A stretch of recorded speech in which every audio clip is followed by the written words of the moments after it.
తాలూకా అనే పదం ఆంధ్రప్రదేశ్ ఎన్నికల తర్వాత బాగా హోరెత్తిపోయింది.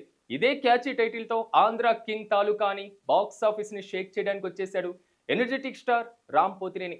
హిట్ లేక చాలా ఏళ్లుగా బాక్స్ ఆఫీస్ రేజ్ కి దూరంగా ఉన్నటువంటి రామ్ ఈసారి రొటీన్ రోత సినిమాలను పక్కన పెట్టి ఆంధ్ర కింగ్ తాలూకా అంటూ డిఫరెంట్ గా ట్రై చేశాడు.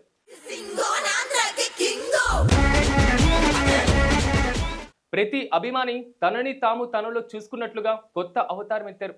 మరి ఈ సినిమాలో ఎలా ఉండబోతుంది, ఆడియన్స్ రియాక్షన్ ఏంటో చూద్దాం. Energetic star Ram Pothineni, young beauty Bhagyashri Borse హీరోయిన్లుగా నటించినటువంటి మూవీ ఆంధ్ర కింగ్ తాలూకా. బడా నిర్మాణ సంస్థ మైత్రి మూవీ మేకర్స్ బ్యానర్ లో ఈ సినిమా రాబోతుంది. అయితే ఈ చిత్రాన్ని భారీ హంగులతో నిర్మించగా మంచి అంచనాలతో నేడు థియేటర్స్ లో రిలీజ్ కాబోతుంది.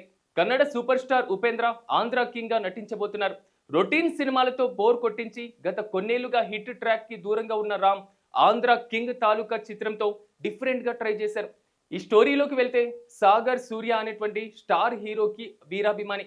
తన అభిమాన హీరో కోసం కాలేజీలోకి తోటి స్టూడెంట్స్ తో గొడవ పెట్టుకోవడం, థియేటర్స్ వద్ద టికెట్ల కోసం పడిగాపులు కాయడం, ఇంట్లో బాధ్యతలను పక్కన పెట్టేయడం, ఇది అతని లైఫ్ స్టైల్.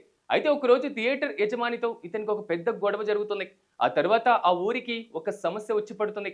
ఆ సమస్యను తీర్చేందుకు ఏ రాజకీయ నాయకుడు రారు, కానీ తన అభిమాని కోసం ఓ హీరో కదిలి వస్తారు.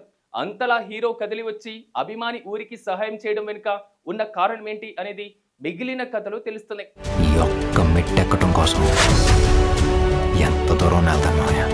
సినిమా కథ నేటి యువతను ఆలోచింపజేసేలా ఉంటుందట. చాలా డైలాగులు ఇప్పటికీ స్టార్ హీరోల అభిమానులు రిలేట్ చేసుకునే విధంగా ఉంటాయట. ఖచ్చితంగా ఆంధ్ర కింగ్ తాలూకా రామ్ కెరీర్ లో ఓ ప్రత్యేకమైనటువంటి సినిమాగా నిలుస్తుందని అంటున్నారు. మరి ఆంధ్ర కింగ్ తాలూకా పైన మీ కామెంట్స్ ని ఇక్కడ తెలియజేయండి.